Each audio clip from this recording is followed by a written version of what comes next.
ಈ ಮನವಿಯನ್ನು ಸ್ವೀಕಾರ ಮಾಡೋದಕ್ಕಾಗಿ ನಮ್ಮ ರಾಜ್ಯದ ಹಿರಿಯ ನಾಯಕರು, ರಾಜಕಾರಣದಲ್ಲಿ ಸಾಕಷ್ಟು ಅನುಭವವನ್ನು ಹೊಂದಿರುವಂಥವರು,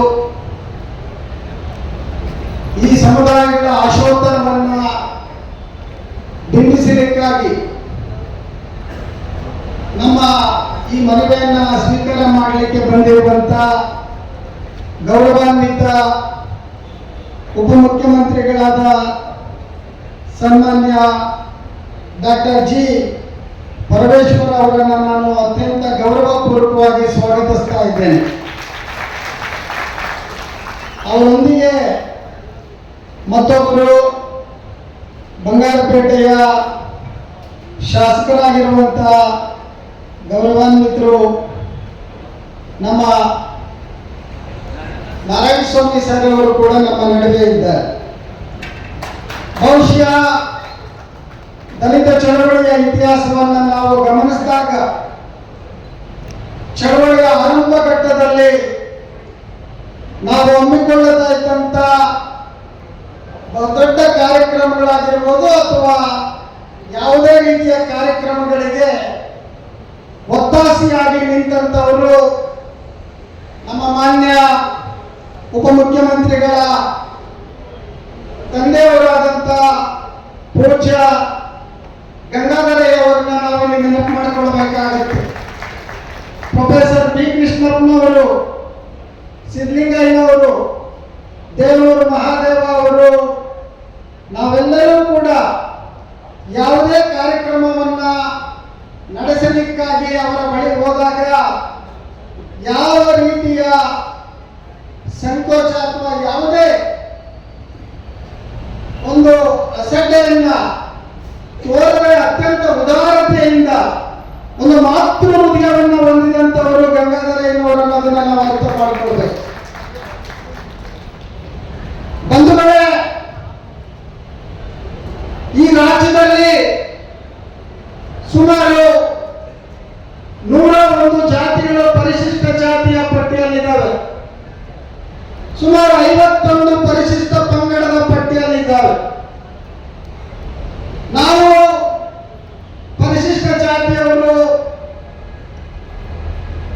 1,30,00,000 ಹತ್ರ ನಮ್ಮ ಜನಸಂಖ್ಯೆ ಇದೆ.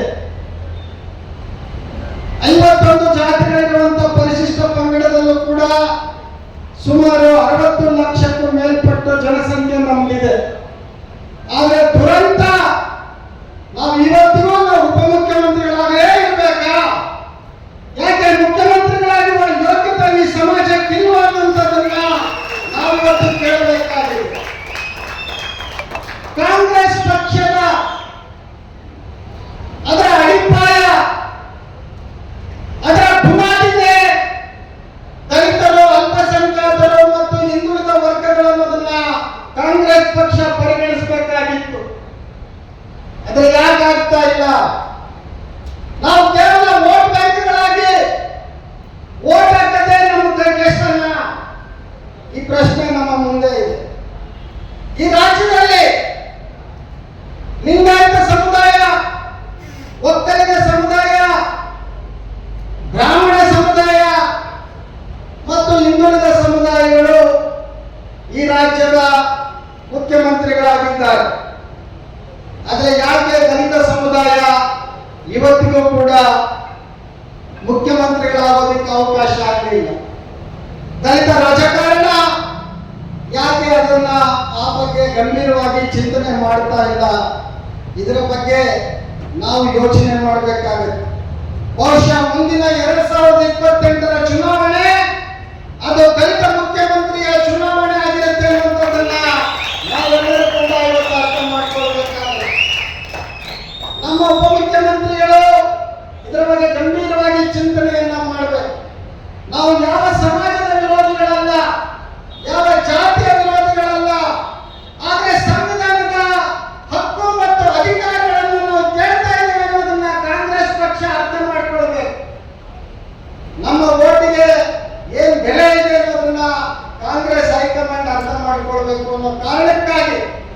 ಮುಂದಿನ ಚುನಾವಣೆಯಲ್ಲಿ ಈ ರಾಜ್ಯದ ದಲಿತ ಸಮುದಾಯವನ್ನ ಮುಖ್ಯಮಂತ್ರಿ ಮಾಡುವ ಅವಕಾಶ ಕಾಂಗ್ರೆಸ್ ಪಕ್ಷ ಕೊಟ್ಟಾಗ ಮಾತ್ರ ಈ ರಾಜ್ಯದಲ್ಲಿ ಕಾಂಗ್ರೆಸ್ಗೆ ಉಳಿಗಾಲ ಇದೆ ಅನ್ನೋದನ್ನ ನಾವು ಹೇಳಕ್ಕೆ ಇಷ್ಟಪಡ್ತೇವೆ ಬನ್ನಿ.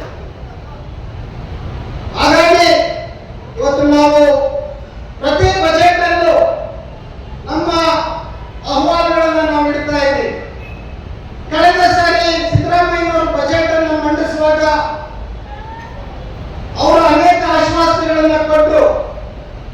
ಆ ಆಶ್ವಾಸನೆಗಳ ಪ್ರಕಾರ ನಾವು ಅಧಿವೇಶನವನ್ನ ಕರೀತೀವಿ ಅಂತ ಮಾತನ್ನ ಹೇಳಿದ್ರು. ಆ ಅಧಿವೇಶನವನ್ನ ಕರೆಯುವ ಕೆಲಸವನ್ನ ನಮ್ಮ ಉಪಮುಖ್ಯಮಂತ್ರಿಗಳು ಮಾಡಬೇಕು ಅಂತ ಹೇಳಿ ನಾನು ಈ ಸಂದರ್ಭದಲ್ಲಿ ಅವರ ಮುಂದೆ ಈ ಅರ್ಪನ್ನ ಮಂಡಿಸ್ತಾ ಇದ್ದೇನೆ. ಬಂಧುಗಳೇ, ನಿಮ್ಗೆಲ್ಲ ಗೊತ್ತಿದೆ, ವಿಶೇಷ ಘಟಕ ಯೋಜನೆಯ ಹಣವನ್ನ ಯಾವುದೇ ಬೇರೆ ಬೇರೆ ಇಲಾಖೆಗಳಿಗೆ ಆ ಉದ್ದೇಶಕ್ಕೆ ಬಳಸಬಾರದು. ಆದರೆ ಇತ್ತೀಚೆಗೆ ಸಾರಿಗೆ ಇಲಾಖೆಗೆ ಸುಮಾರು 200 ಕೋಟಿ ಮೇಲ್ಪಟ್ಟು ಹಣವನ್ನ ಸಾರಿಗೆ ಇಲಾಖೆಯ ಸಂಬಳಕ್ಕೆ ಕೊಟ್ಟಿದ್ದಾರೆ.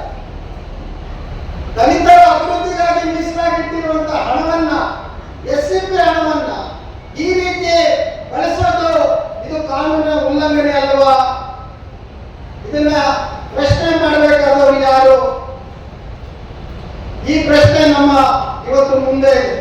ಹಾಗಾಗಿ ಸನ್ಮಾನ್ಯ ಮಂತ್ರಿಗಳಲ್ಲಿ ನಾನು ಮನವಿ ಮಾಡ್ತೇನೆ, ತಾವು ಈ ಕೂಡಲೇ ಏಕಗವಾಕ್ಷಿ ಯೋಜನೆಯನ್ನ ತಾವು ಜಾರಿ ಮಾಡಬೇಕು. ಆ ಮೂಲಕ ಏನು ನಮ್ಮ ಹಣ ಅರ್ಧ ಹಂಚೋಗ್ತಾ ಇದೆ ಬೇರೆ ಬೇರೆ ಇಲಾಖೆಗಳಿಗೆ, ಅದೆಲ್ಲವನ್ನು ಕೂಡ ಏಕಗವಾಕ್ಷಿಯ ಮೂಲಕ ಅದನ್ನ ಆ ಅನುದಾನ ಜಾರಿಯಾಗಬೇಕು ಅನ್ನುವಂತ ವಿಚಾರವನ್ನ ಇಲ್ಲಿ ನಾನು ಹೇಳೋದಕ್ಕೆ ಇಷ್ಟಪಡ್ತೇನೆ. ಈಗ ಸಾಹೇಬರು ಅವರು ಕಂದಾಯ ಇಲಾಖೆಯ ಜವಾಬ್ದಾರಿಯನ್ನು ಹೊತ್ತಿದ್ದಾರೆ. ಈ ಹಿಂದೆ ನಮ್ಮ ಶ್ರೀನಿವಾಸ್ ಪ್ರಸಾದ್ ಸಾಹೇಬರು ಕಂದಾಯ ಮಂತ್ರಿಗಳಾಗಿದ್ದಾಗ ನಾವು ಅನೇಕ ಬಾರಿ ಅವರನ್ನ ಭೇಟಿ ಮಾಡಿ ದರಖಾಸ್ತು ಭೂಮಿ ಸುಮಾರು ಆ ಸಂದರ್ಭದಲ್ಲಿ 12-13 ಲಕ್ಷ ಎಕರೆ ಭೂಮಿಯ ಮೇಲೆ ನಮ್ಮ ಈ ಸಮುದಾಯಗಳು ಉಳುಮೆ ಮಾಡ್ತಾ ಇದ್ರು. ನಾವು ಹೇಳಿದ್ವಿ, ಸರ್ ತಾವು ಈ ಶಾಸಕರು ಏನಿವತ್ತು ಬಗರ್ಭೂಮಿ ಸಾಗುವಳಿ ಸಮಿತಿಯ ಸದಸ್ಯರುಗಳು ಅಧ್ಯಕ್ಷರುಗಳಿದ್ದಾರೆ, ಅದರ ಮೂಲಕ ಜಿಲ್ಲಾಧಿಕಾರಿಗಳನ್ನ ಮತ್ತು ಅಸಿಸ್ಟೆಂಟ್ ಕಮಿಷನರ್ಗಳಿಗೆ ಜವಾಬ್ದಾರಿ ಕೊಟ್ಟು ಅದನ್ನ ಕೂಡಲೇ ನಮ್ಮ ಜನಕ್ಕೆ ಭೂಮಿ ಸಿಗುವಂತೆ ಮಾಡಿ ಸರ್ ಅಂತ ನಾವು ಕೇಳ್ಕೊಂಡಿದ್ವಿ. ಆದ್ರೆ ಅದು ಆಗ್ಲಿಲ್ಲ. ಈಗಾಗಲೇ ಭೂಮಿ ನಿಮಗೆ ಗೊತ್ತಿದೆ, ಪ್ರಕಾಶ್ ಅವರು ಹೇಳಿದ್ರು, ಇವತ್ತು ಭೂಮಿಯನ್ನ ಸ್ವಾಧೀನ ಮಾಡಿಕೊಳ್ಳುವ ಮೂಲಕ ಇವತ್ತು ಬಂಡವಾಳಶಾಹಿಗಳಿಗೆ ಭೂಮಿಯನ್ನ ಬಿಕ್ರಿ ಮಾಡುವ ಕೆಲಸ ನಡೀತಾ ಇದೆ. ಇದನ್ನ ತಡೆಗಟ್ಟಬೇಕು. ಸುಮಾರು ಭೂ ಸುಧಾರಣಾ ಕಾಯ್ದೆಯ ಪ್ರಕಾರ ನಮಗೆ ಏನು ಬರಬೇಕಾಗಿದ್ದಂತ 50% ಭೂಮಿ ನಮಗೆ ಕೊಡಬೇಕು ಅಂತ ಹೇಳಿ ನಾನು ಈ ಸಂದರ್ಭದಲ್ಲಿ ಮಂತ್ರಿಗಳ ಗಮನಕ್ಕೆ ತರೋದಕ್ಕೆ ಇಷ್ಟಪಡ್ತೇನೆ. ಇನ್ನು PTCL ಕಾಯ್ದೆ ಅದರ ಏನಾಗಿದೆ ಅನ್ನುವಂಥದ್ದು ತಮಗೆಲ್ಲ ಗೊತ್ತಿದೆ. ಇವತ್ತು ಕೋರ್ಟ್ಗಳಲ್ಲಿ PTCL ಕಾಯ್ದೆಯನ್ನ ಅದನ್ನ ವಜಾ ಮಾಡುವ ಪ್ರಕರಣಗಳೇ ಜಾಸ್ತಿ ಆಗ್ತಾ ಇದ್ದಾವೆ. ಆ ಬಗ್ಗೆ ನಮ್ಮ ಮಂತ್ರಿಗಳು ಹೆಚ್ಚು ಗಂಭೀರವಾಗಿ ಆಲೋಚನೆಯನ್ನ ಮಾಡ್ತಾರೆ ಅಂತ ಹೇಳಿ ನಾನು ಈ ಸಂದರ್ಭದಲ್ಲಿ ಹೇಳಕ್ಕೆ ಇಷ್ಟಪಡ್ತೇನೆ. ಹೀಗಾಗಿ ಸುಮಾರು 20 ಬೇಡಿಕೆಗಳನ್ನ ನಾವು ಈ ಸಂದರ್ಭದಲ್ಲಿ ಮಾನ್ಯ ಉಪಮುಖ್ಯಮಂತ್ರಿಗಳ ಗಮನಕ್ಕೆ ತರೋದಕ್ಕೆ ನಾನು ಇಚ್ಛೆ ಪಡ್ತಾ ಇದ್ದೇನೆ. ಈಗಾಗಲೇ ತಮಗೆಲ್ಲ ಗೊತ್ತಿದೆ, 85-86ರಲ್ಲಿ ಅಂದಿನ ಜನತಾ ಸರ್ಕಾರ ದಲಿತ ವಿದ್ಯಾರ್ಥಿಗಳು ಯಾವ ಯೂನಿವರ್ಸಿಟಿಗಳಲ್ಲಿ ಉನ್ನತ ಶ್ರೇಣಿಯಲ್ಲಿ ಪಾಸ್ ಆಗ್ತಾರೆ ಅವರಿಗೆ ಕ್ಲಾಸ್ 1 ಕ್ಲಾಸ್ 2 ಹುದ್ದೆಗಳನ್ನು ಕೊಡ್ತಾ ಇದ್ರು. 2010ರವರೆಗೆ ಅದು ಜಾರಿ ಆಯಿತು. ಆದರೆ 10,000ದಿಂದ ಈಚೆಗೆ ಅದನ್ನ ಸಂಪೂರ್ಣವಾಗಿ ನಿಲ್ಲಿಸಲಾಗಿದೆ. ಆ ಕಾರಣಕ್ಕಾಗಿ ಮಾನ್ಯ ಮಂತ್ರಿಗಳು ಆ ಒಂದು ಏನು ಆದೇಶ ಇದೆ ಅದನ್ನ ಅವರು ಮತ್ತೆ ಅದನ್ನ ಪರಿಶೀಲಿಸಬೇಕು. ದಲಿತ ಜನಾಗ್ರಹ ಸಮಾವೇಶಕ್ಕೆ ಇವಾಗ ನಮ್ಮ ರಾಜ್ಯ ನಾಯಕರಾಗಿರ್ತಕ್ಕಂಥ ಮಾವಳಿ ಶಂಕರ್ ಅವರು ಮಾತನಾಡಬೇಕಂತ ಕೇಳ್ಕೊಳ್ತಾರೆ.